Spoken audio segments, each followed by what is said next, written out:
We may live over 5,000 miles from Lincoln Financial Field, but what we lack in proximity, we make up for in film study. And each and every week, we'll be bringing you in-depth film breakdowns from across the pond and the Sooner State. Welcome to On the Shane page. I am your host, Shane Haff. You can follow me on Twitter at ShaneHaffNFL. And I'm joined by BGN's own film guru, Jonny Page. Give him a follow on Twitter at JohnnyPage9. Jonny, how are you doing this evening? Yeah, I'm good. We've got four of us, which is very strange. We were talking off air about how I've got some British lingo, and I'm going to start by pre-warning everyone that this isn't going to mean anything to you, but it's currently 29 degrees Celsius here. Now, I know all you in the America, that's probably not very warm. You probably don't know how hot that is. So I looked it up. It's about 84 Fahrenheit, which for London doesn't really get 84 Fahrenheit. And in England, when it gets hot, every single person buys a pool and makes lots of noise outside. So I have every window shut around me. I'm currently melting, so if at any point I have a faint or you just see me repeatedly touch my forehead, it is absolutely boiling in here. And I expect no sympathy because I know it gets hot. Wherever you guys are, I don't even know where you three are based, but I imagine it's hot. America to me is just hot. So for England, you just got to get ready for camp. You know, you're acclimating, ready for that. Yeah, this is about as hot as it gets for me. So yeah, if I suddenly go very, very quiet.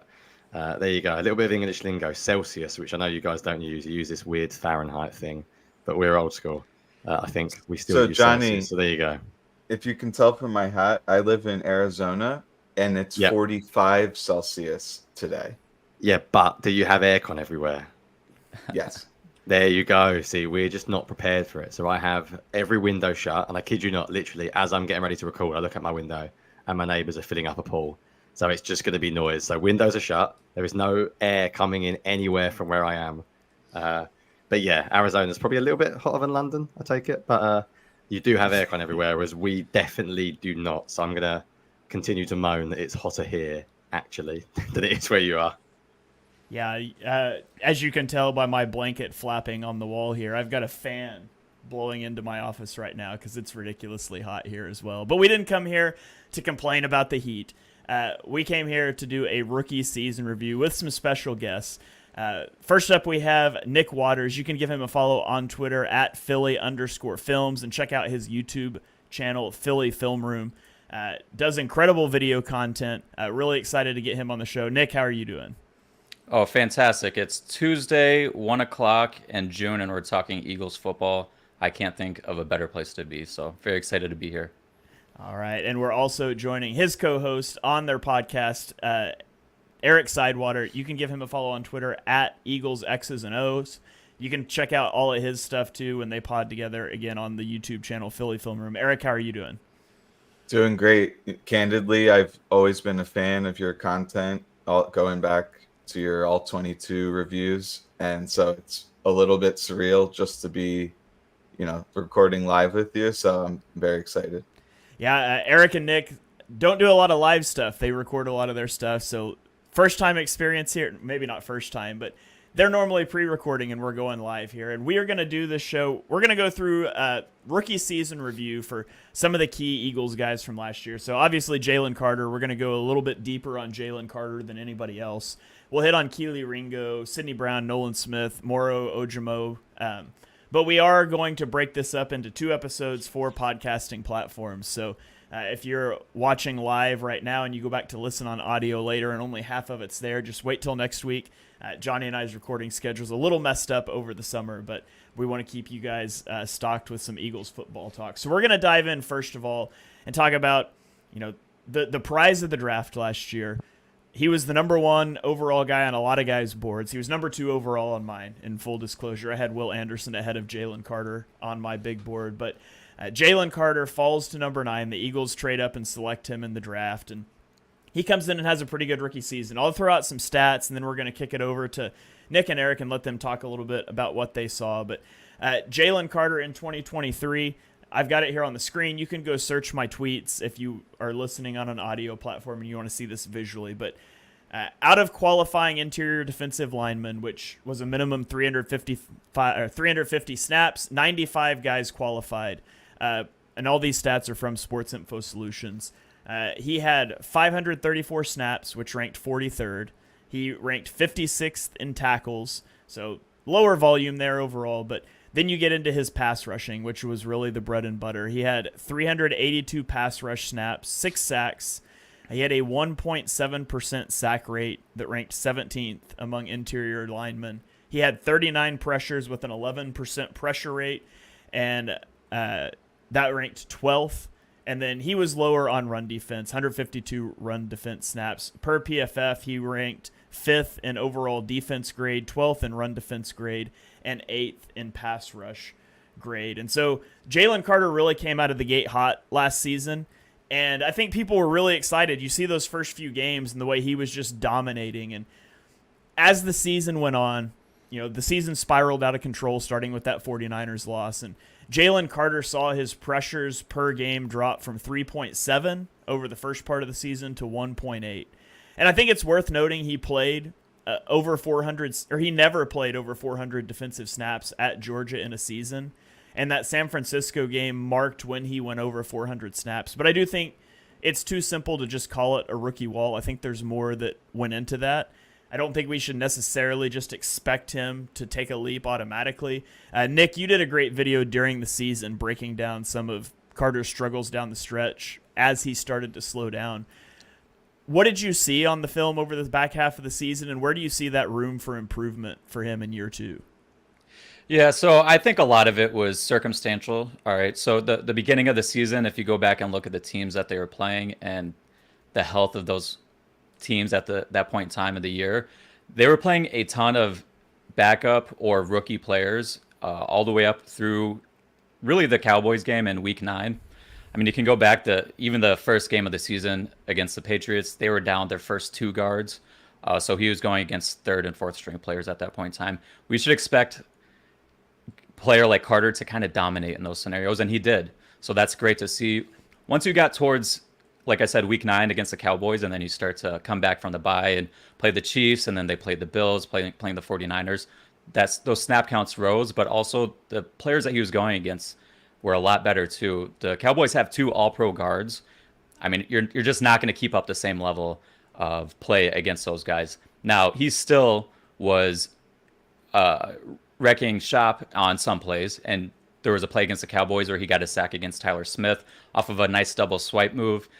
That's not easy to do against an all-pro caliber player. So those are things that you really like to see. They play the Chiefs, who I think have the best trio of interior players from their guard, center guard, especially now that Jason Kelce is retired. They had 2 all-pros at center and 1 at guard, and then another Pro Bowl level player at their other guard position. So listen, they just started playing better teams at that point in time, so I'm not that surprised that his numbers took a bit of a hit. But at the end of the day, once you start putting more of your tendencies on tape, you start to see other teams are able to game plan for you a little bit better. Some things that I noticed specifically with Carter's, and I started noticing this around week 4 against the Commanders, is he comes out of his stance so low, but a lot of times he has his head so far over his skis that teams are using what's called a snatch technique, where they kind of just pop their feet back and throw you to the ground. I have a clip of that I sent to you, Shane. That's a good example for people to see. But that really showed up the rest of the year, and it's just one of those tendencies where he's going to have to work on his body positioning as he goes into next year. There's also other little things, like there's times where his hands would just be very wide. He'd let people get into his chest. Some of those things show up the more you put him on tape, and we expect him to get better at that as he progresses throughout his career. But even still, he was one of the most dominant players at his position, especially as a rookie. I mean, if you just go back, I'll add some of the numbers you discussed. If we look at the top 100 rookies in snaps since 2019 among interior defensive linemen, his pass rush win rate was 1st. His pressure rate was 3rd. What I like to look at is a thing called their real pressure rate. That's what I call it. If you have access to PFF Ultimate, which is really what the teams have, it's not really available for the public. They break their pressure numbers into different categories, so you can include unblocked pressures and cleanup pressures. And Shane, I sent you a graphic of Jalen Carter's stats, and you can kind of see what I'm talking about there. But if you take out all of his unblocked pressures and his cleanup pressures, his real pressure rate was first. So this brings me to the Dolphins now. Christian Wilkins and Zach Sealer had their best seasons of their careers with under Fangio. They had the most unblocked pressures among any team last year, among the interior defensive line. They had Wilkins had 20 unblocked pressures, Sealer had 14 on his own. Jalen Carter had 1. So if you look at the real pressure rates of Wilkins and Sealer versus Carter, Carter was at 11.8%, Sealer was at 4.5%, and Wilkins was at 5.2%. So what is the ceiling for Carter going into next year when Vic Fangio is going to help scheme up some more open and unblocked pressures and make life easier for Jalen Carter? He got 6 sacks on his own. Wilkins went from a career high 4.5 sacks to 9 sacks just with Fangio. What is Jalen Carter going to get to when he's getting 20 unblocked pressures a season, or potentially getting to that point in time? So I'm super excited for Carter. I personally, at one point in time, he was plus 7,500 to win Defensive Player of the Year, same as Josh Sweat and Jalen Phillips, who is coming off of a torn Achilles. I thought that was crazy. Now, I'm not saying he's going to win Defensive Player of the Year, but listen, I thought that was wildly mispriced. If he gets to a 10-sack range, which is where Sealer and Wilkins got last year, and the Eagles are, one of the better teams in the league, he's going to be talked about as one of the Defensive Players of the Year. So I'm super excited for him, and I don't want to take up all the time. I'd like to hear what you guys think about him as well. Yeah, Eric, is there anything you wanted to add in on that? Just your general impressions of Jalen Carter in his rookie season and kind of what you expect from him under Fangio in year 2? Yeah, Nick really said it all. I think that was a great recap. The only thing I'd add is I think you said he played roughly 580 snaps or something like that. Now, if you look at how Fangio likes to lean on his best defensive players, that number might shoot up into the 800s. And this is always the question, which is, does their performance scale with that increase in volume? Now, one of the things about Carter is he looked great in his rookie year. You look at the best defensive tackles around the NFL, they don't generally hit their stride to like year 3 or 4. So he's way ahead of the curve. So, maybe he loses a little bit of juice in the pass rush situations, because if you look at, you put his splits up there, he was kind of biasing his snaps towards more passing downs.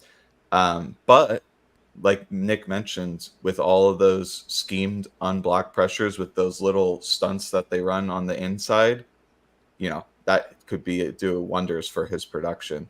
So, when I scouted him, I was like, man, this guy's like the best defensive tackle I've ever watched. The only thing I overlooked in scouting him is that he didn't play that many snaps, despite being one of the best players in all of college. So you're always going to look a little bit better when you're always fresh with the Georgia rotation. And this is why Fangio kind of was harping on, let's make sure these guys are in great conditioning. That's going to be the difference maker, throughout the season. You guys have both mentioned the way that Fangio schemes up some of these unblocked pressures. And Nick, you sent me a clip, and I want to let you guys walk us through this, walk our viewers through it. And then, Jonny, I'll throw it to you too. But walk me through this rep against the Titans and how you think Vic Fangio could build a pass rush plan for Jalen Carter using similar ideas and stunts here. Yeah, so let's go to the tight view so we can see the defensive lineman here. So what's going to happen a lot, and it happened a lot last year, is teams were really trying to put 2 bodies on Carter, and the same thing was happening with the Dolphins. A lot of times, especially on third downs, they're going to try and slide their protection over to Wilkins if they can, as long as the Dolphins aren't presenting them a look where they need to slide their line to to a potential blitzer or something like that. But what the Dolphins were doing a lot were running this nose tackle pick stunt. It was essentially a read stunt. So what happens is the center is going to work with the guard towards Wilkins, and when they read that, both of those defensive tackles are reading the center. And so if the center steps towards you essentially as a defensive tackle, you know you're going to loop around, and your buddy is going to come and pretty much blindside pick the center, and it really puts a lot of stress between the opposite center and the center and the opposite guard to communicate and switch off that stunt really well. But it's just it's a difficult thing to pass off, especially if you're not expecting it. But it's going to be one of those automatic reads where if the line's sliding to Jalen Carter, well, he's getting a pick set for him to come around looping free. And the thing with these plays is you need certain types of body types or certain types of athletic profiles to run these stunts. If you ask Jordan Davis to be the guy that's looping a lot, he's not going to be as successful as Jalen Carter.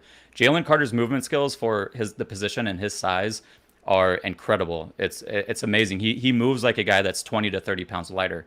You watch him and Milton Williams, and they're same type of movement styles, but he's just so much bigger and a better athlete. So you really need a certain type of player to run these stunts. Now, I like to add one more thing about this. Not only is this going to help open up, when Jalen Carter is getting double teamed, but one of the ways to really to offset the stunt is to have your center kind of get more depth in their pass drop. So when that does happen, that also makes it easier for when Jalen Carter is double teamed and they don't have this stunt called. It's easier to beat one guy if he's at one level versus your center being a little bit further back. You get to kind of work against one guy, and then you can get to the next guy and start working against him. So it kind of builds off of each other. You're kind of forcing the center to get more depth in his pass drop because of that stunt that you're constantly running, which in turn helps you when you're not running that stunt and he's getting doubled anyways. It helps make Jalen Carter's life a little bit easier. And I think this is something that we're going to see a lot of. I really think last year their best pass rusher was Hassan Reddick, and they built a lot of their exotic pressures or their stunts around Reddick. Well, now that Reddick's gone, this really opens up a path for Carter to have the pass rush built around him, and I think it's going to take his game to the next level. All right, so interesting stuff there. Some things that you could maybe see schematically from Vic Fangio moving forward. Jonny, you and I have talked about Jalen Carter a little bit more. Now, hold on just a second. Eric, did you have something you wanted to throw in there? Just to add real quick, I think a lot of times you're going to see those stunts on more obvious passing downs because it can screw up your run fits. And one of the things we talked about is who is the best pass rush partner on third downs with Carter. And I actually think that play you just showed there, it would be great to pair Brandon Graham with him because he does have the ability to pass rush, but also has like the pop in his hands where he can drive the center sideways and open up room for Carter. So, all right. And let's also jump. I sent you a clip of Sealer running the stunt too, because this play not only helps Wilkins, it was mainly run for Wilkins, but it also can help free up the guy setting the pick if you don't switch it off right. So if we look at the tight view on this play, again, we're going to see the same thing. The line is going to slide, the center is going to slide and work towards Wilkins. But watch what happens on this exchange.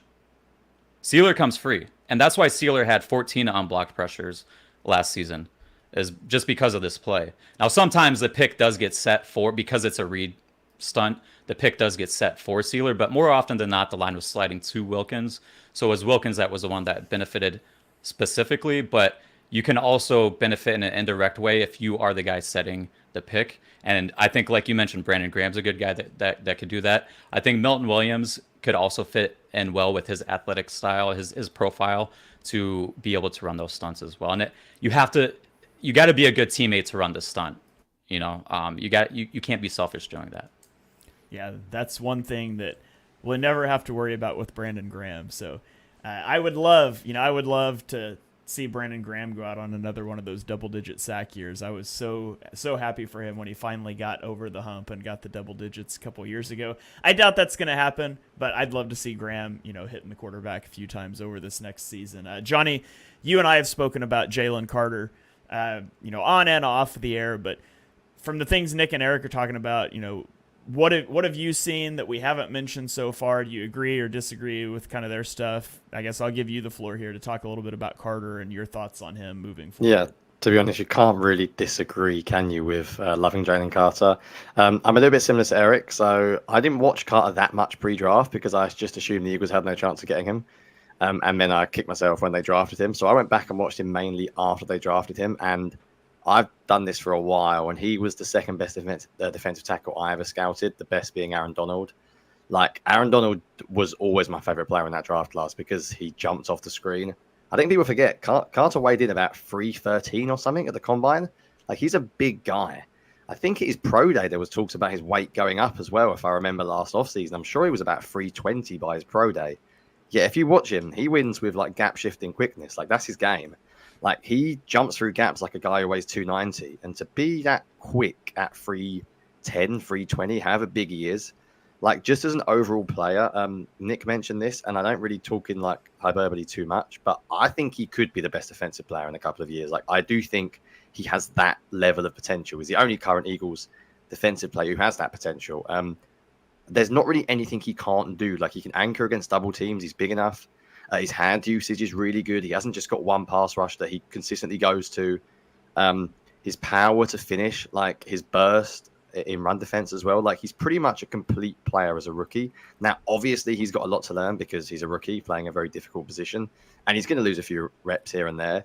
But in terms of, like, overall potential, like, without sounding too, like, optimistic, it is as sky high as it can possibly be. I think for him, it's going to come down to off the field concerns and weight gain and conditioning, and can he handle, as Eric mentioned, the volume of stats from a pure, like, talent level.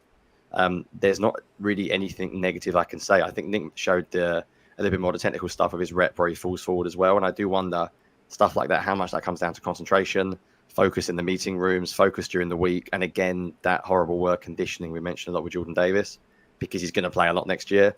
But I don't really have anything else to add. Like, I do genuinely think out of all the Eagles players, I'm most confident on succeeding long term. He is number one by a mile. And I've sort of been in love with him as a player ever since I scouted him pre-draft, to be honest with you.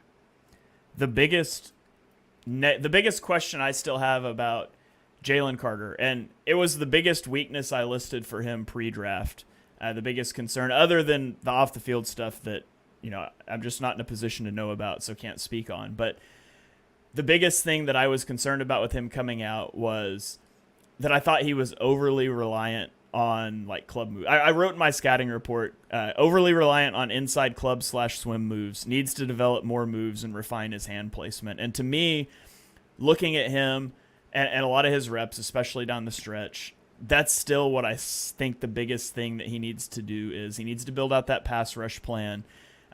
He needs to get his hands need some work. He gets too wide. He's a little wild with his hands sometimes. So that's the biggest thing I would like to see improvement from him on over, you know, his first full offseason in the NFL going into year 2. I'll throw it to each of you guys quickly before we move on. What's the biggest thing, the biggest leap, the biggest improvement you hope to see from him next season? Eric, I'll throw it over to you first. I think it's what you mentioned. Over-reliance on that like club move, I think that also is hand in hand with rush lane integrity, where you're always trying to work this move and then you'll end up like moving way out of your gap, and whether you're leaving room for the quarterback to step into that vacated space or actually scramble for yardage. This was a problem for the whole defensive line last year, where, you know, people just use the buzzword freelancing, but, you know, the way it actually unfolds is they're just desperately trying to, like, beat their guy rather than, like, collapse the pocket, and it works against each other. So I agree with you, if he gets a little bit more diverse pass rush repertoire, then he won't be moved out of the space as often. All right, Nick, what about you? What's your biggest hope for improvement? Yeah, that's Eric pretty much stole what I was going to say is rush lane integrity. He would have fell into a few more sacks if he just had better rush lane integrity. 2 of his sacks, his first sack ever, good rush lane integrity, the quarterback gets pushed into him and he just falls into a sack. One of his sacks against the Rams was very similar. There's actually 2 clips I wanted to show about exactly what you guys are talking about, and it kind of goes to your point, Shane, about what you were talking with his inside club move. There's a play against the 49ers against Brock Purdy where he throws his inside club, but here he is as lined up as a 3 tech over here. He continues to try and work that inside club again after it's already been caught, right? At a certain point in time, you need to convert to power, just collapse the pocket. If he had done that, Reddick would have forced Purdy up into his arms. He would have fell into a sack, or at least made this a much tougher play for Purdy overall. The next play I wanted to look at is a play against the Dolphins. It was actually Nolan Smith's unblocked sack. And it was one of Vic Fangio's base plays that he likes to run. Desai ran this a few times last year as well. For people unfamiliar, Desai coached under Fangio for 4 seasons. So we again see Carter. Carter's supposed to be coming across the opposite face of the center right here, but he instead tries to club back outside for some reason, and he clubs into the path of where the blitz is coming. Now, luckily, the line slid the other way, so Nolan Smith came unblocked. But you can see if that didn't happen, he would have allowed a huge rush lane for the quarterback right there to step up into. It's little stuff like that, just being better with those little details, I think is just going to help improve his game and his numbers right there. All right, Jonny, anything you want to add on to that? What's your biggest hope for Jordan Davis, for Jalen Carter taking that leap in year 2? No, if I'm honest. The stuff that Nick mentioned in true podcast fashion of stealing each other, I was going to mention the rush lane integrity. But that was also not just a problem for Carter. And I sort of hinted at that when I said about it's going to be what he does in the meeting room and conditioning wise. I think that's the kind of thing I'm on about, like how serious does he take the game? Because body type wise, athletic profile wise, like it's there. So yeah, I'll leave it there before we go for 3 hours on Jalen Carter. But the film is extremely promising. So if anyone wondering, in summary, I think we all agree that the potential is absolutely sky high. All right, yeah. Jonny, we need to get some guests on that don't watch the film so we can disagree with them every once in a while and stop stealing what each other's going to say, I guess. So let's turn the page and let's talk about another guy that the Eagles took in last year's draft. This is a pick that I was extremely excited about in Kelee Ringo. I loved Kelee Ringo. He was the number 24 player on my big board in the draft, and he fell out of day 1 entirely. He was a 4th round pick, I believe. They traded up and got him early in the 4th round. So fell out of day 2 entirely. And I was thrilled when the Eagles got him. And then I was frustrated all season long that James Bradbury and Eli Ricks continued to get reps over him. I wrote in my scouting report for him that I thought he really fit as like an outside corner in like a cover 3 type scheme. But I really thought he thrived in press coverage for the Eagles last year. And now you bring in Vic Fangio, who doesn't play a lot of press man. And in my head, I'm like, are we about to Rasul Douglas this guy? And I hope not. But we'll get to a few stats for him, and then I'll throw it over to you guys. So last season, and again, it's in limited reps, Kelee Ringo did not qualify based on the minimum snap count of 300. There were 122 qualifying corners, but the ranks are where he fits had he qualified on the screen. So he played 185 snaps. He allowed a passer rating when targeted of 75.5, which is 52nd. His yards per coverage snap was 0.6, which ranked 14th. His success rate allowed was 37.5%, which ranks 25th. His broken tackle plus missed tackle percentage was 11.1, which was 34th. His average tackle depth, which isn't probably super important for a corner, but was 3.8 yards. And then if you look at his PFF grades, he was graded 65th overall in defense grade, 24th in run defense, 13th in tackling, and 70th in coverage. Now, coverage stats are really difficult. You probably shouldn't read into those too much because it's tremendously difficult for somebody watching a play to be like, oh yeah, that's who was targeted. That's who was at fault. And PFF grading notoriously doesn't take into account what happens on plays where corners aren't targeted. So you get some skewed things there. All that to say, I thought there were times that he looked really good, particularly in press man, which is not what I was envisioning as his primary usage. Nick, what did you see from Ringo in year 1? And how do you see him fitting into a loaded cornerback room this year with the Eagles investing 1st and 2nd round picks into the position as well? Yeah, so where I think he really got to work on his press coverage skills was when he was playing on the punt return team. Because if you go back and if you're a nerd like me and you go back and watch all these special teams plays as well, you can see he was like erasing guys. There's a big reason why their special teams got a lot better, especially their punt return team. He was erasing guys, and it's essentially like he was sitting there in press coverage the whole time. So he was working on this stuff all season long to begin with, and you could see that really translate and carry over once he did get on the field. I think whether or not he starts this year, I don't know, but I think in the long-term plan, if we go into the year next year where you have in your sub package where you have DeJean at nickel and then you have Mitchell and Ringo on the outside, I mean, I think that's something I could really get behind. This guy's athletic traits are off the chart. Add with it his size at the position, which is uncanny. I mean, he has all the traits to really be one of those top end players at his position, and there's a reason why AJ Brown was talking about him with all pro caliber skills. I think he's best in.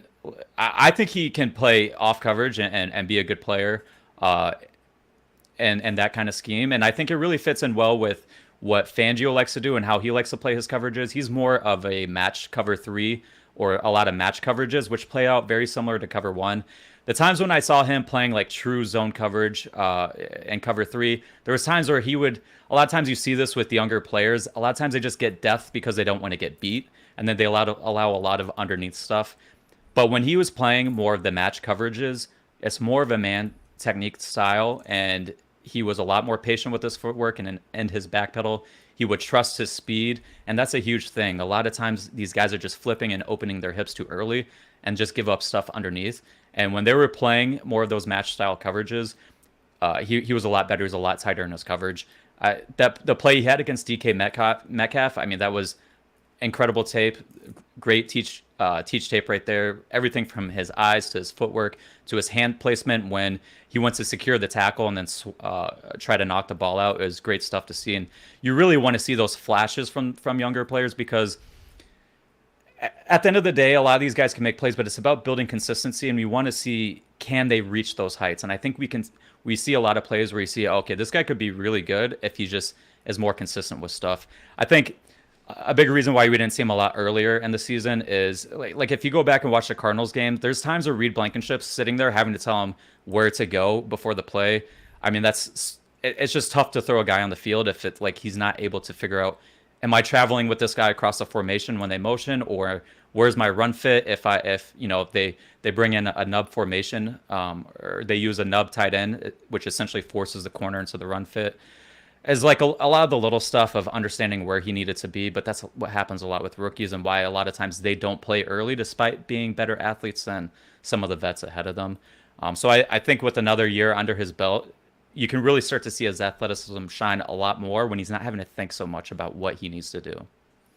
All right, Eric, what were your thoughts on Kelee Ringo? Initially, with some time removed now, and how do you think he could fit into the Eagles' plan for 2024 and beyond? Yeah, when we talked about him on the Philly Film Room podcast, I kept saying, why did he drop to the 4th round? Because you go back and he looked a lot better than that, probably like a 2nd round talent. And I assumed it was because he was terrible in run fits because he's like, almost 6'2" and runs a 4.3. And then I watched and I was like, no, he actually is really aggressive coming up and is a sound tackler. He has like quite a bit of heft to him. I think he's pushing 210. So it's not like he's a stick figure. I think, maybe a little bit mismatch in the scheme fit. As Nick mentioned, he's probably best suited as press man. And this is one of the reasons probably AJ Brown highlighted what he thinks his potential is, because there's not a lot of guys who have the size, speed to be able to actually press him effectively. So he's like, oh man, this guy's a unicorn out there in practice. Now there is a logjam out there. Ringo to me would be starting on probably 15, 20 NFL teams, but just because they have so many other capable starters, he probably won't start. But yeah, I love his potential. I think it's back to what Nick said, just making sure that he knows his assignments, alignments, and all like the checks and stuff at the line is probably why he didn't get more playing time, because Bradbury I mean, it was pretty obvious halfway through the season that he was cooked. So I understand, Shane, your frustration of why he didn't get on the field. Nick, correct me if I'm wrong, but he did show some really good reps against Mike Evans. And I had always thought of like, this is the guy who, if you are going to occasionally do matchup based coverages, which I know that's not a big part of Fangio's scheme, but from time to time, maybe you'll see it. He could follow those alpha X receivers and take them away. Yeah, there was. I think a lot of people, just me included, once that Buccaneers game was over, was like, I'm not watching this film. But then when I eventually went back to watch it again, they were trusting. They were pretty much shadowing Mike Evans with Kelee Ringo, especially on third downs. He had some help some plays, other plays he didn't. But I think that just showed you that what the coaching staff really thought about him, and especially at that point in the year, like really throwing him out there and seeing what we have as we go into the next season. I think it showed a lot of trust in him and what he's able to do. All right. Jonny, you and I spoke a little bit about Ringo during the season, but it's been a while, and if I'm honest, I don't even remember what you said back then. So what are your thoughts on Kelee Ringo heading into 2024? Yeah, so I remember I said you were one of the. I thought I had him as high as anyone, and then you told him you were like 22nd on your board or something, and I realized I actually wasn't. I said I'd probably taken him at 30, so I had like a late first round, early second round grade, and I obviously got that wrong because the NFL disagreed with me big time. Like, he's just a ridiculously good athlete, sprinter speed. I think he even was a sprinter. I'm desperately trying to remember my notes from last year. But I'm sure he ran like a 100-meter sprint in something ridiculous when he was in college. Really big, really physical, and not just somebody who's raw, like can play the ball in the air, can carry routes down the sideline, like vertical speed, athleticism, it's all there. The concern I had was two things, really. I felt at times he was a little stiff. Pre-draft, I worried. Basically, my biggest concern was when he was in out-and-out man-to-man coverage and he had to follow receivers running inside, which is why actually I really like him. And Nick, you mentioned like a free match style defense where he can pass off receivers when they run inside. I don't think you really want him like running across the field with like drag and inside slants, etc. I think you sort of want him to stay outside. He's very young. So I remember that being one of the reasons I was shocked that he fell, was I'm pretty sure he was only 21 during the season as well. So I think like you guys mentioned, like the potential was really there. Like, I'm really excited. I do recall in college, I remember writing about how he was quite boom bust. Like, I think Cedric Tillman got the better of him a lot. I think sort of there were reps when I expected him to be better in press coverage and maybe he wasn't as clean as I'd hoped. And I think that's probably one reason why he didn't play as much last year as we hoped. I think the biggest thing for him would be scheme fit. Like, I think the Eagles last year drafted a number of like press corners outside. They didn't just draft them. They also signed like guys like Greedy Williams. And I guess they were going to play a slightly different scheme. And then they ended up not really pressing a great deal. And it just seemed like a little bit of a mismatch. We know the whole defense went wrong. It felt like personnel and scheme did not align by the end of the season. So we didn't really get to see him that much. I'd like to have seen him a little bit more. But I don't really care if he plays this year. I'm going to be honest. I like Darius Slay more than others. They've obviously drafted the first round corner, who everyone's very excited about, and I expect him to play. And even DeJean may end up on the outside in future years. So I'm not that fussed about this year. If he is sort of CB3, CB4, Eric mentioned that you can use him in certain matchup situations if you want. Players will get injured. He will get his time eventually. So I'm excited to watch him. I think he's still got a little bit to do, but you'd expect that from a fourth round pick. But I think similar to Jalen Carter, I guess, potential-wise, he's got it all. Like, you can really, really see a top-level corner there. And I think Eric's right. For a lot of teams, he would start just because of his sheer size, sort of size, strength, athleticism sort of combination. I think for him, it will come down to, as I said, it will come down to scheme fit and opportunity. And it may be that it takes him a little bit of time to break through because of the cornerback room. But he's not someone that I'd give up on long term. I think he could end up, it might just take a year or two until we really sort of see his full potential. Yeah, you mentioned the track speed. When he was a junior in high school in Arizona, he won state in both the 100 and 200 meter dash. So definitely comes from that track background. And we've talked about the scheme fit and how, he worked really well in press man coverage. And Vic Fangio doesn't run a lot of that. It's a lot of split field coverages and things. But one thing you do end up with a lot of times, especially against like 3-by-1 sets, is you can isolate a corner in one-on-one man coverage against that single receiver, and it allows you to cheat the safeties over and things, basically stealing an extra defender for the other side. And I do think that's a role that Ringo could do quite well, especially, matchup dependent on who the isolated receiver is. If it's a Mike Evans, if it's a Travis Kelce type guy, potentially isolated on the back. I think you could do that with Kelee Ringo some. Now, obviously, you don't know that that's what they're going to do before they break huddle, and so you've got to be comfortable with him on the field and in all facets. But I want to show one play for Ringo that I had posted on Twitter last year. He's at the bottom of the screen, and I think it's something that you could see. Fangio likes to do a lot of quarter, half type coverages, and that's what the Eagles are in here with Ringo at the bottom of the screen. And he carries this route vertically. He press bail, carries it a little vertically, and then gets back to the flat and makes a tackle. And I also think that's a role that you could see Ringo in, as sort of that flat defender. And again, you got to be able to do a little bit of everything. You can't just put him out there to say, okay, we know you're going to be the flat defender in a quarter, half. Like, you can't do that. You've got to be able to do everything. But those are some things that I think that he could really thrive at situationally to get him on the field a little bit. I do, however, think, especially with Isaiah Rodgers and drafting Quinyon Mitchell and Cooper DeJean, and you bring Avonte Maddox back, I do think there's going to be limited opportunities for him this year, barring injury. But I do think he figures heavily into the Eagles' future. So, anybody else have anything?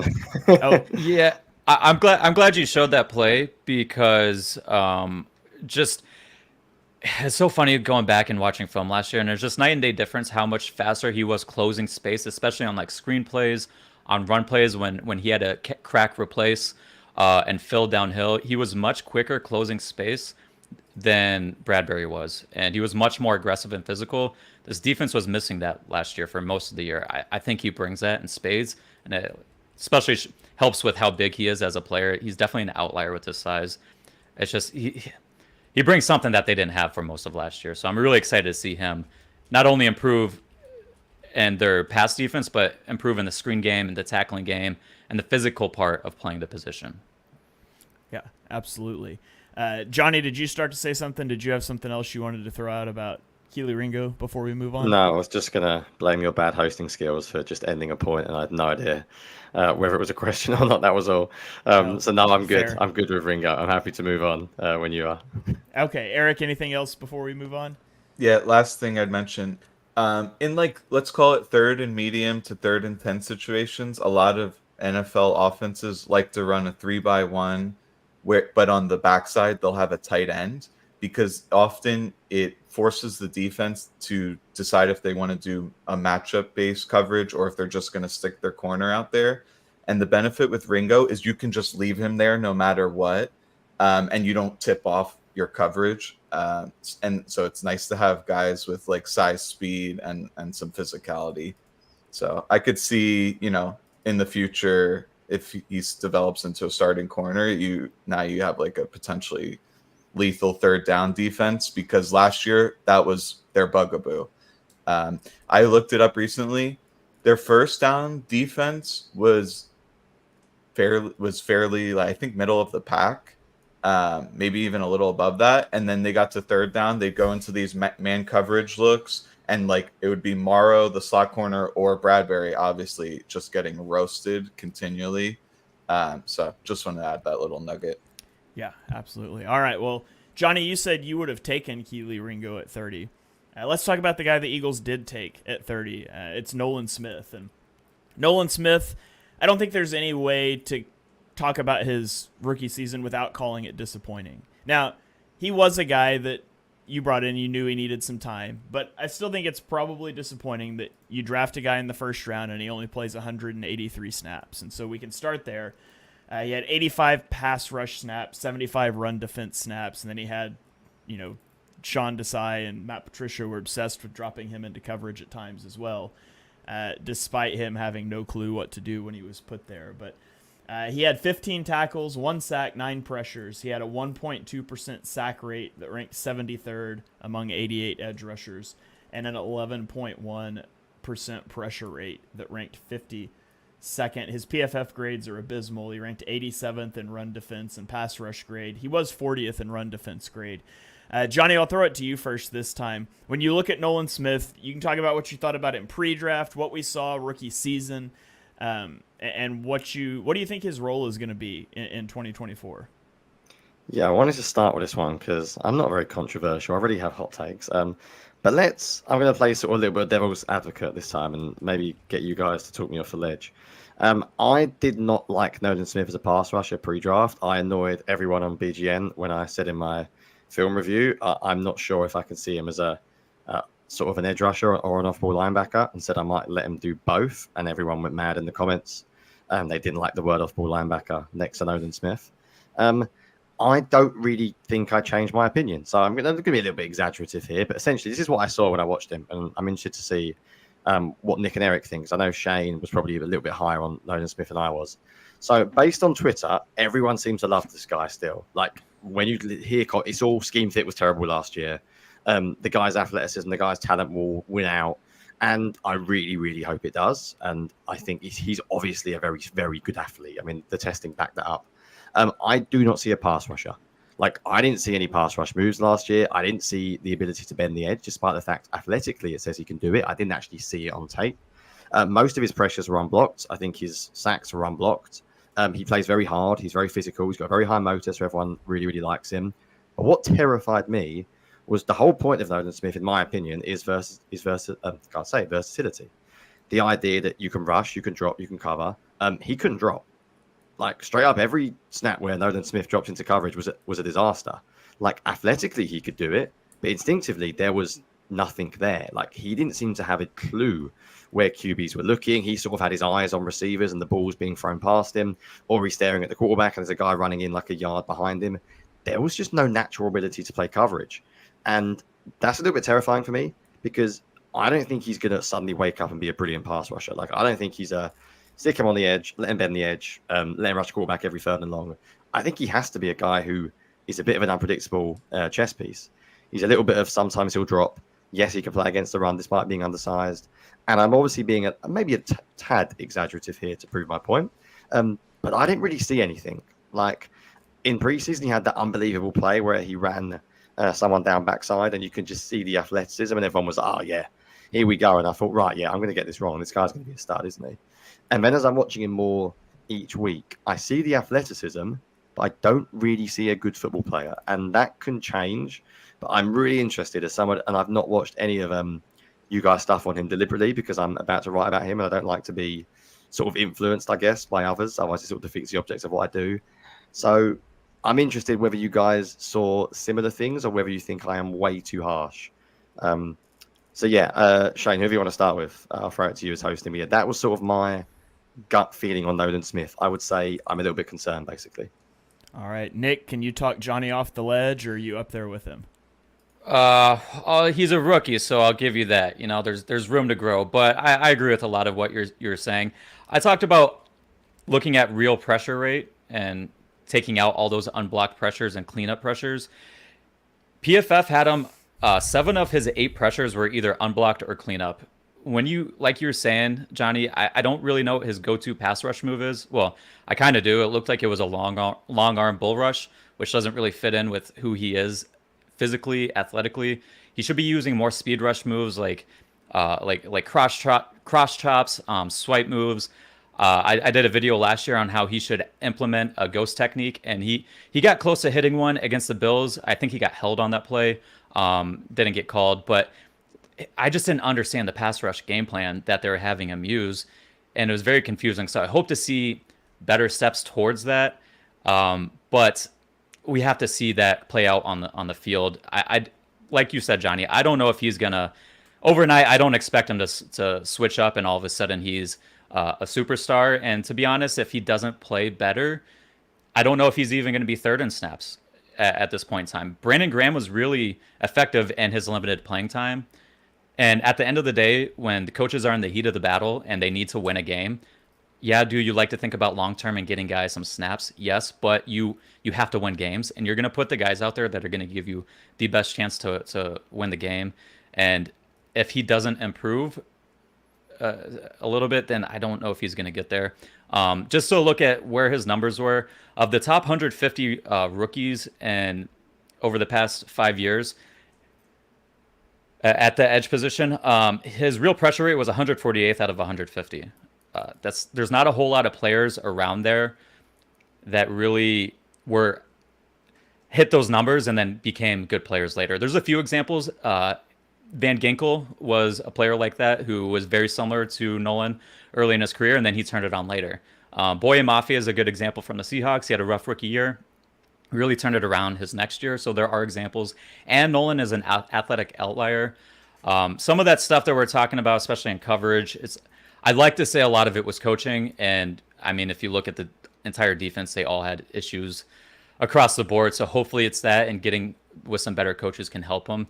But athletically, he has a lot of the stuff that you want out of a hybrid player. Yes, he's a little smaller, but we've seen players like that succeed. So I hope that we can see him take the right steps. I'd at least like to see a much better pass rush game plan this year. Just all those long arm bull rushes he was using, it just doesn't fit his play style. So I don't know why they kept using it. But so I'm not the guy that's going to be like, yeah, he's going to turn it around this year. I don't know about you, Eric, if you have a better sense on that.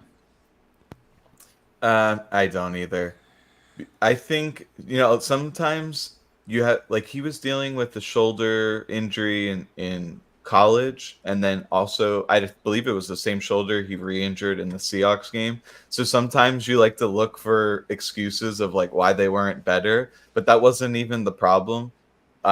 Jonny mentioned it, really bad awareness in coverage and no pass rush repertoire to speak of. Now, I think one of the reasons he went so high, yeah, obviously he was an athletic outlier, but the first thing you think about is for guys who are extremely fast as edge rushers is, oh, they're terrible against the run. And then one of the scouting reports about him was he was actually really good against the run. Mm-hmm. So to me, that probably led him to being overvalued on their board. I think he can be better in run defense than he showed last year. Like Jonny, I'm very skeptical of his pass rush outlook. Nick mentioned a few moves that he think he should add to the bag. There's two specifically that I'm honing in on is the ghost move. And for people who are unfamiliar, this is basically like you briefly shoot your arms out to try to get the tackle to engage, and then you just dip around them. And then the other is just like an inside counter because his agility is really good. And if he can beat the guy like inside, he's fast enough where it's hard to like get hands on him. Although one of the things is even if you are beating a guy to the inside, if they push you, that can completely throw you off of your pass rush track. So, it's going to be tough for him to become a starting level pass rusher. So, I view him as more of like that sub package guy. You can even bring him in as like an extra lineman, especially in these odd fronts where they have 5 linemen. Often you're going to see the weak side guy dropping into small little zones. And, when he was trying to mark guys down the field or getting depth on his zone drops, it was really looking bad. But if he can stay close to the line of scrimmage, it's like you can't mess up that bad, and then his athleticism can shine. So that's where I see him excelling. But overall, I'm also skeptical about him, but of course, wishing the best. Yeah, I think if you want to know why he got drafted where he did, it's the ridiculous athleticism. I mean, guys his size wouldn't have been an edge rusher 20 years ago either, and that's a whole different thing. Defense is getting smaller and faster, but it's just incredible his speed, and if he can harness that and turn it into becoming a good pass rusher, obviously that's the goal, and you get the old adage, that you can't teach speed, and you can teach everything else, and we'll see if that's true.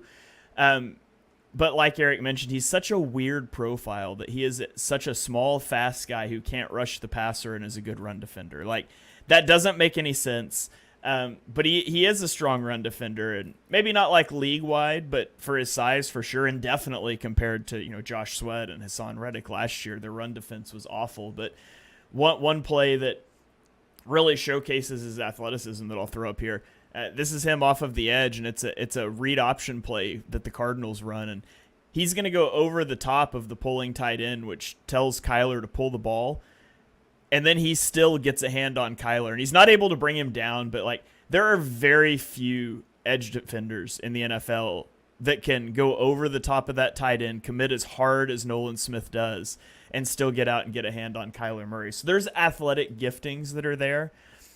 But all of that said, you guys mentioned it, he can't rush the passer. I wrote in my scouting report last year, quote, he doesn't have much in the way of counter moves if he can't bend around the edge. And we didn't even really see him try to bend the edge very much. It was just lock out the arms, that power move that was never going to work. And I don't like how he was used by Smith, or I don't like how he was used by Sean Desai and by Matt Patricia. It really feels like his entire rookie season was wasted.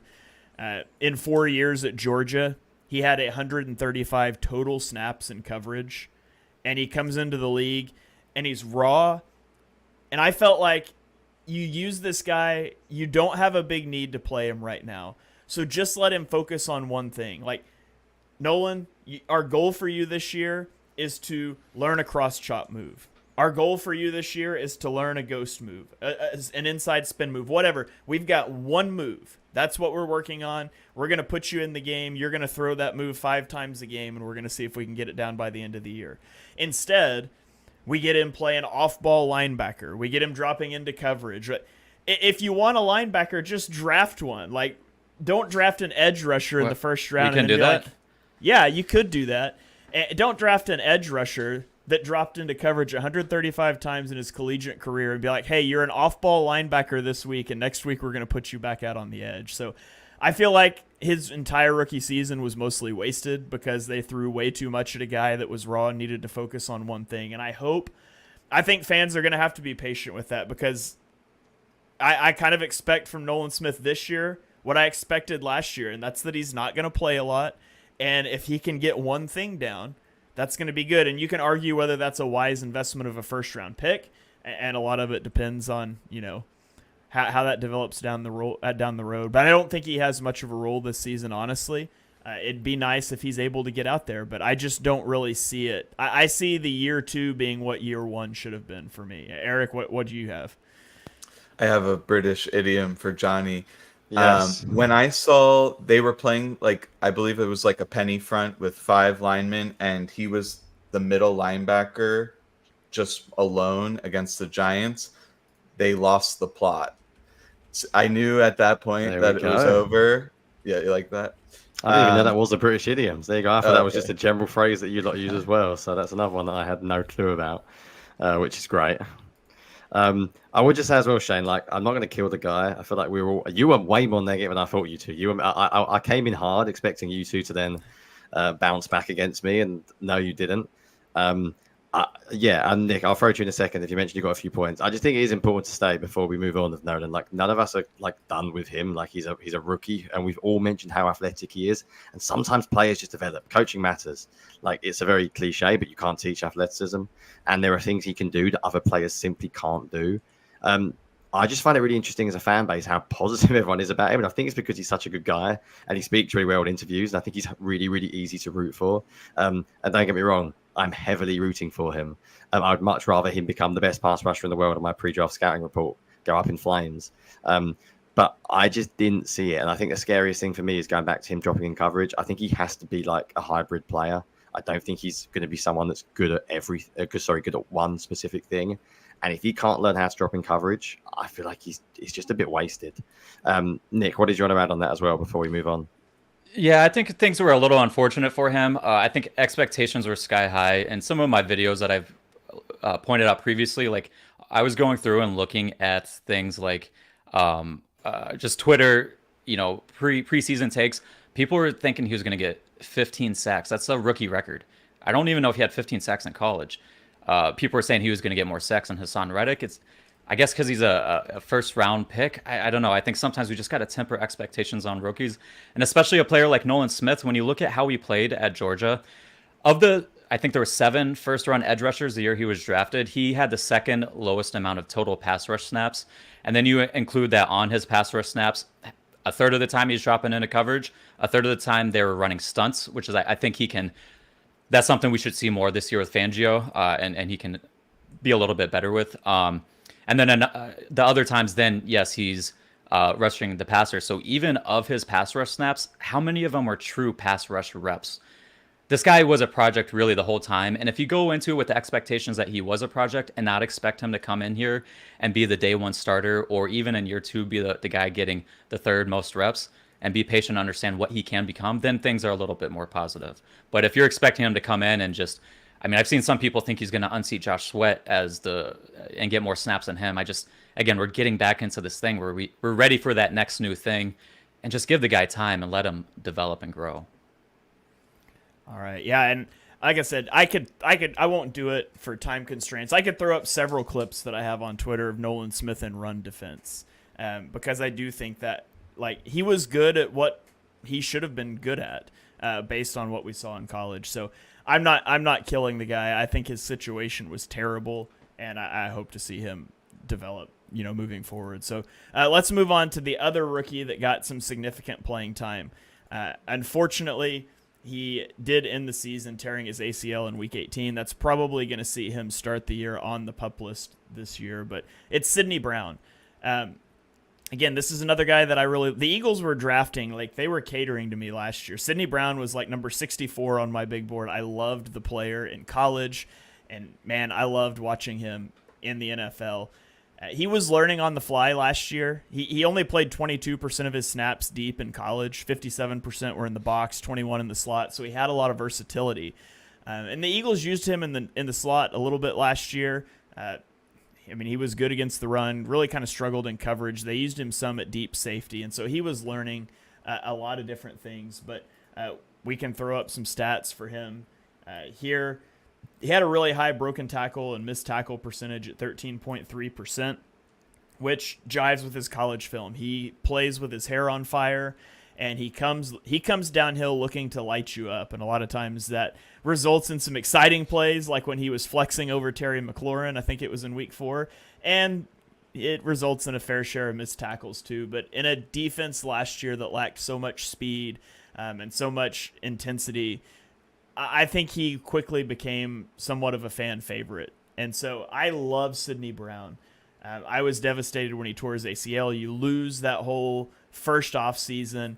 You're going to be, missing out on reps in training camp and things like that. That's obviously going to make his career arc a little harder to get back onto the field. But Nick, as you look at Sidney Brown, what he did as a rookie, obviously the Eagles go and add Chauncey Gardner-Johnson. They draft Cooper DeJean, who some have speculated could play some safety as well. How do you see Sidney Brown fitting into a rotation later this year once he's healthy, and then moving forward with the team? Yeah, first of all, this whole DB room is going to be tough to figure out. It's not going to be until training camp where we really start to see where people fit in. And the thing is, if you look at ACL recoveries, it says the average is between 6 to 9 months. So he could be back around training camp, or he might not be back till October. It's going to be hard for a guy that, if he misses all of training camp, it's going to be hard for a guy at a position like safety, where so much about it is communication and making sure everyone else is correct and in the right spots. If he doesn't have any of that trust from Fangio because he hasn't been on the field to see it, he might be in a situation where he, again, is a sub-package player. I know a lot of people are thinking he's going to play over Reed. I don't necessarily know if that's going to happen this year. I think it might be a very similar thing of what we saw last year. But you touched on a lot of his traits. Incredibly athletic. The guy looks like a Greek god. So maybe he comes back very early from his ACL injury. Some guys just recover faster. But it's that attitude that he brings, what we needed last year and what we're going to need going forward again this year and years after. I'm extremely excited for the player that he can be. If there was a number of the plays, like in the Seahawks game, if he had made a couple of those plays, I bet we're talking about this guy completely different in terms of not the guy that's missing all these tackles, but this guy that's making big impact plays. He's right there to making a lot of big impact plays. He just needs to finish it. And I'm not surprised with how he was used last year. I thought he was used how he should have been used because, like I was mentioning, there's just so much communication that goes on in the back end. And you said he only played 22% of his snaps at deep safety. That's a different position than playing in the box or playing in the slot. And if going forward with this defense, I could see scenarios where he's if they want to play big nickel or big dime and against, 12 personnel or bigger personnel groupings, I think he might be a better fit than DeJean is at that role because he is just a bigger and even more physical player at that point in time. Now, I don't want to get into a thing where we're constantly rotating a bunch of players just based on are they in 12 personnel or are they in 11 personnel. You want to have some of that, continuity. But I thought he got a lot better as the year went along. I was pleasantly surprised at how good he was playing deep safety. There's a number of plays, like in the Cowboys game, he saved James Bradbury's ass by getting over top and preventing a wide open CeeDee Lamb touchdown. It's like those are things that I love Reed Blankenship. I'm a Reed truther, but those are plays that Reed just probably isn't going to make just because he doesn't have that type of athleticism. His ceiling is really high, but it's really going to be about how does he take on to the nuances of playing deep safety, because there's a reason why a lot of slower players can succeed and be some of the best players at safety as opposed to other positions like corner. Like if you look at the all-pro players from 2022, Justin Simmons and Hufanga were both 4-6 players, but you know why they were so good? Because they can process so quickly and understand everything that's going on the field in front of them and get to the right spots. If Sidney figures that out, I mean, I think he has Pro Bowl level potential and potentially better than that. All right. Eric, what are your thoughts on Sidney Brown, and do you perhaps have a nickname that you want to get out there for him?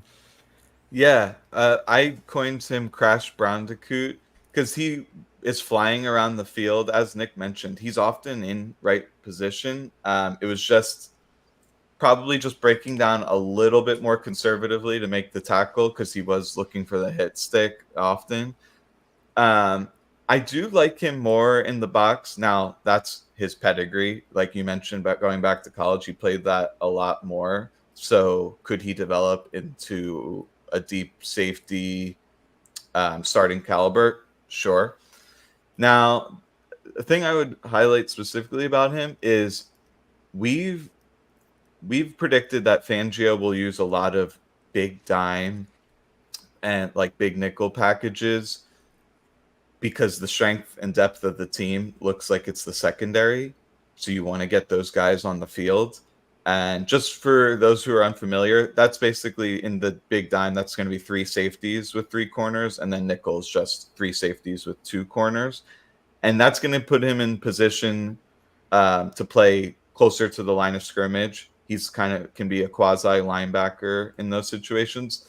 Now, we've heard in training camp from beat reporters that he's been like very involved in kind of those discussions with the safeties about different coverage rules and checks, so much so that they specifically singled him out for making sure that he was like on his P's and Q's. So that's encouraging to me.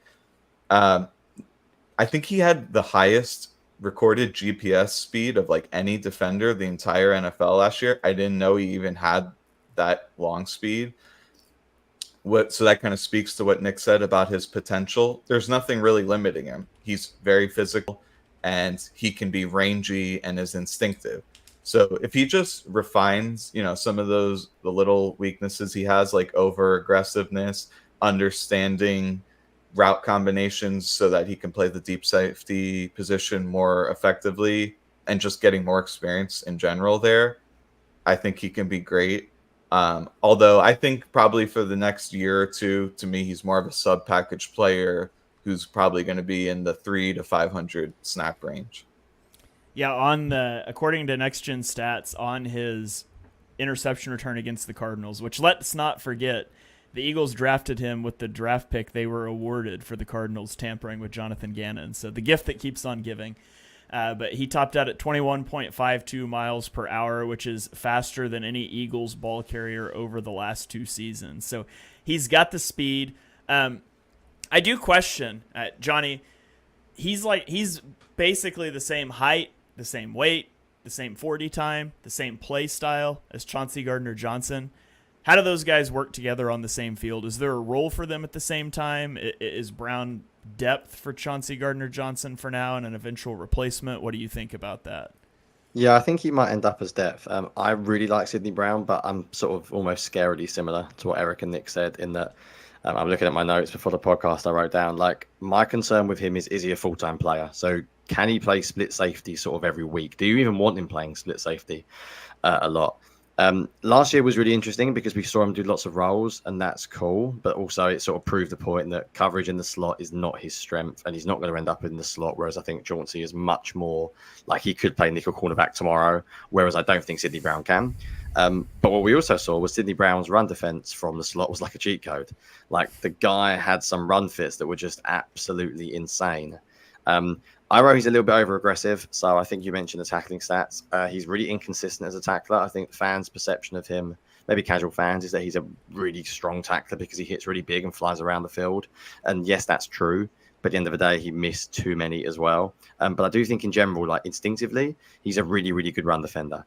Like I said, like quite simply, I put in the bottom of my notes for my film review that I'm going to release over the next few weeks, is he looks like an athlete who deserves to be on the field in one way or another. Now, I don't really care how you do that. I actually really like the idea of playing him as like a dime linebacker type idea that Eric mentioned. I think you just get him there somewhere. It may be matchup specific. It may be it may be like it depends on who you're playing against. And maybe you have a certain role you want for certain opponents. When Nick said that he really likes Reed Blankenship, I realized we really were similar about everything because I'm also a huge Blankenship fan. So I don't expect him to start this year. Like, I don't think he's going to be better than Blankenship as an every down safety. He's not going to be better than Chauncey as an every down safety. I think they're a little bit different, although they're similar body types. Sydney Brown is much more of a hybrid linebacker box safety, whereas Chauncey is much more of a safety who can cover over the slot and gives you more versatility that way. So I think Sydney Brown can just be a little bit of everything. I wish I saw him a little bit more at deep safety last year. Like, I think he's got a little bit of range to play single high that we didn't really get to see a lot of. I'd just like to have seen him play some more generic sort of split safety stuff, see him play a little bit of tricks coverage that we've seen Blankenship play the past few years, because I don't really know if he can do that yet. And as everyone knows, in Fangio's defense, that is obviously a huge part of it. But one thing he does have is he's obviously quick enough to get downhill in run defense. And we know that if there's been a killer of Fangio-style coaches around the league of late, it's been the inability for safeties to get downhill quickly. And basically, you look at the Chargers and what they've done under Staley, it's just been run defense that's killed them. So it could be that Sydney Brown is the perfect safety for a modern Fangio defense because of how relentless he is and how quick he is at getting downhill. So I think the future is very bright for Sydney Brown. I don't know if it will be this year. I think coming off the ACL, I think it may take time, but I think he's too good to not play. I think eventually he will find himself on the field one way or another. It may be 5 to 10 snaps one week. It may be 20 to 25 snaps another week, but I think he'll be a valuable asset this year. So I'm excited to see how his role develops. It may not be as a full-time player, and it may not even be that much this year coming off the ACL. But as I said, I'll summarize what I said earlier on. I think he's someone who deserves to be on the field one way or another, and I think it'd be pretty cool to see how that actually happens next year. All right. Does anybody have anything else they want to throw out about Sydney Brown? I'll add in this about his tackling. I know a lot of people, we have talked about he does miss a good amount of tackles. Just for, to give people a little hope that he can improve that. Jesse Bates was also a very similar player in that he missed a lot of tackles early in his career and coming out of college, very similar to Sydney Brown. And then he turned it around. So, listen, these are, like we're talking about here, these guys are all rookies. Their books are not written yet. This is just the first chapter, and all these guys can improve. We just need to see that happen now. All right. The last guy we'll mention, and this one will be much more brief because his snap count is much more lean. It's Moro Ojomo, who played 68 snaps on the defense. And Jonny, I know you loved Moro Ojomo. So lead us off here. What are your thoughts on Ojomo? Do you think he sees the field more in his second season? Yeah, I think he will. I think off air we were talking before and Nick mentioned similarly. So it's funny how much you remember stuff pre-draft. So I didn't obviously watch him. I'm not watching 7th round defensive tackles pre-draft, unfortunately. But obviously I watch every single draft prospect. And I'll be fully honest, quite often when we get to UDFAs and 7th round picks, I can't really be bothered, but I do it because I essentially have to and I have to write about it. Yes, it's a hobby, but it's also a job for me. And I just loved watching him. Like, I love his style of defensive tackle. I didn't really grade him, obviously, but I remember writing in my film review, I probably would have had around like a 4th round pick on him. And he went in the 7th. Now, I think he was late off the snap too often. His pass rushing was the reason why he fell. Like, there wasn't a lot of career snaps. He was pretty much a run defender. But he was just an awesome run defender. in college. Like really, really good. The ability to anchor, really good leverage, really good length, really good arm length to sort of help get off offensive linemen and make plays. Sometimes scouting can be overrated. Just go and watch highlights of this guy in college and you can see him make plays against the run. And then preseason came around and I was watching him and he's doing the same thing. He's getting off offensive linemen, he's disengaging, he's showing the ability to win against the run. Then he started getting a few snaps in the season and I'm saying, yeah, it's the same guy. Like, it's always pretty nice when you watch a guy in college, you watch a guy in the preseason, then you watch the guy in the season, and you just see the same player. Like, did he flash huge potential as a pass rusher? Probably not. Is that something he can develop? Who knows? I think he was a pretty good athlete. I don't have his testing in front of me, but I seem to recall in college he tested. I don't think he was like a top athlete, but I'm pretty sure he tested pretty well. He had a pre-draft. 9.17 relative athletic Did he score. really? All right, better than I thought. So and there you go. So maybe there is potential there to develop.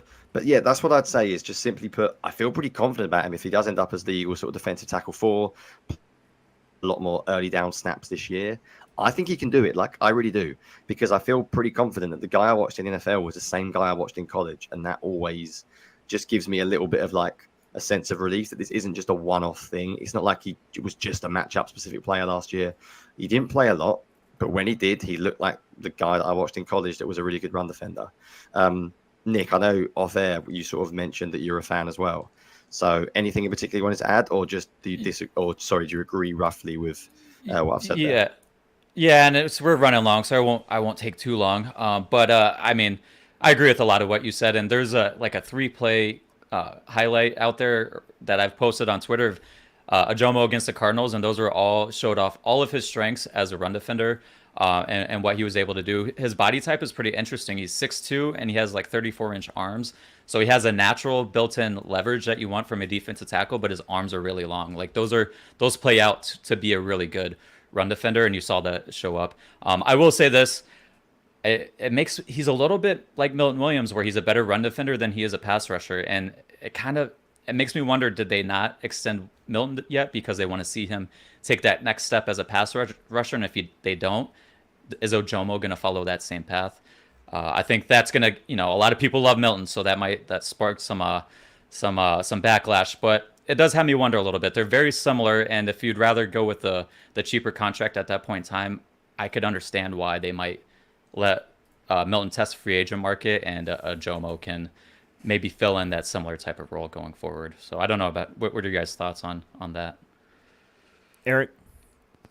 Yeah, when he first came out there during the regular season, I was like, wait, who is that? And then because he looks really small, he's only 6'2", about 290, and plays with a very low pad level. But then he was like, wow, this guy's pretty darn good. Now, here's the issue. I doubt he's going to get many snaps this year. It's a little bit of a misnomer about Fangio in terms of the fronts he's running. Primarily, they're going to be running 4-man fronts. And then when they go to the odd fronts, it'll be Milton Williams in there. So I think he's just going to be like a casualty in that sense, where I can't really envision him getting more than like 150 snaps at the absolute maximum. Injury obviously can change that equation, but it is a nice depth piece. And like Nick said, if they decide not to bring Williams back, he looks like a great successor for that skill set. Yeah, I'm in the same boat. Ojomo's not a guy that I really watched in the draft process, but I thought he showed up at moments as a run defender in really limited reps, and I think he's a nice depth piece to have. I definitely wouldn't be building a lot of my plan I wouldn't be building a lot of my future plan around him, but he's a player that, you saw something in a small amount, and I'd like to see him play a little more this year, and maybe he can play himself into being, one of those key depth pieces instead of a guy that gets 100 snaps a year. And I think that's a good outcome for a guy like that as well. So I'm glad he's there. I fully expect him to make the roster and end up on the team and on the field a little bit. I don't think you're going to see this guy playing 200 plus snaps or anything, though. So anybody else? Yeah, and again, go ahead. Yeah, these are very small sample sizes too. So I'm not, again, like you were saying, I'm not making rash decisions based on that very small sample size. But if we see this upcoming year that maybe he is taking a step forward and he's flashing and more playing time, I could see why, we might be having a different conversation at the end of the year. But like you guys said, it's going to be hard for him to play more snaps than Milton and JD and Jalen Carter. So like a lot of these DBs, he might be a casualty of just the players in front of him going forward.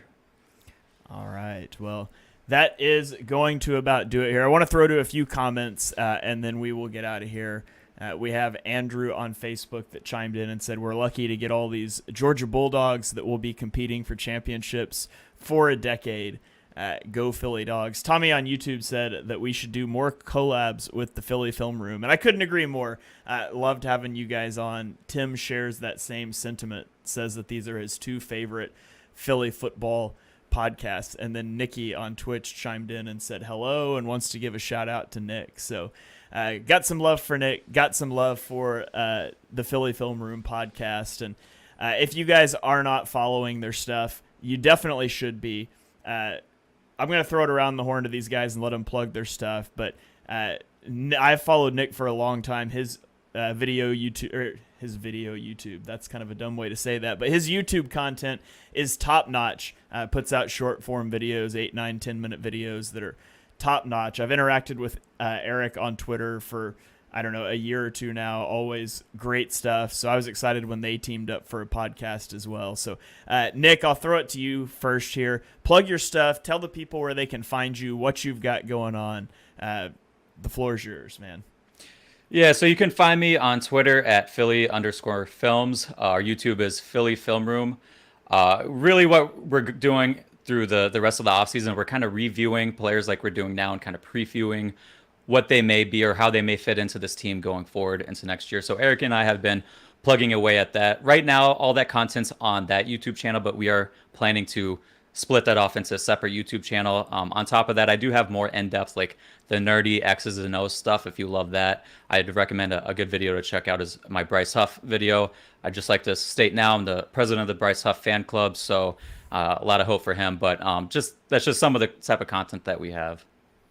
All right. Yeah, the X's and O's content is how I found Nick, and great stuff out there. Eric, what about you, man? What do you got going on? Where can the people find you? Yeah, you can find me at Eagles X's and O's on Twitter.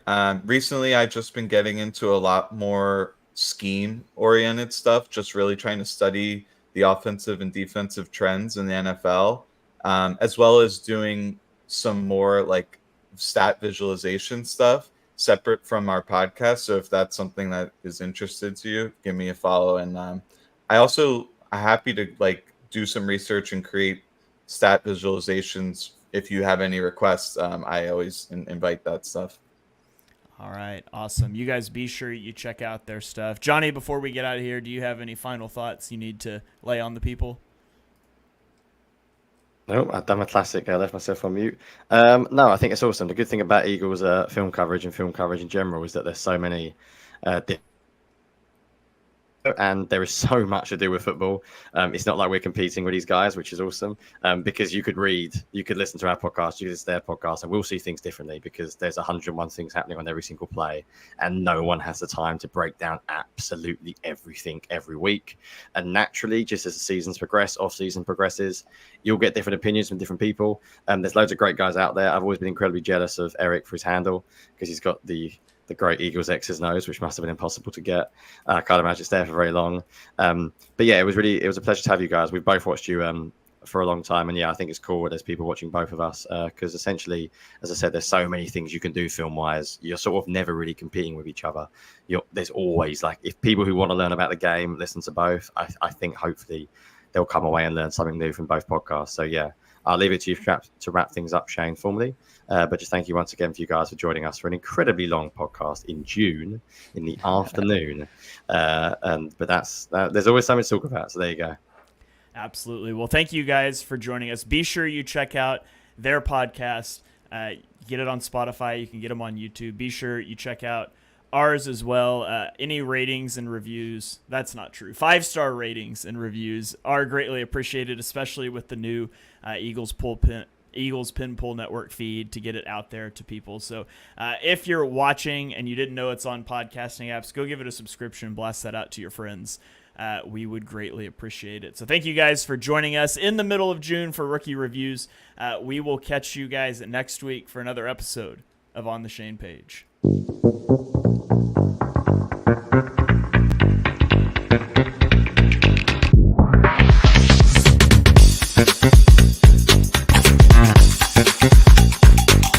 Thank you.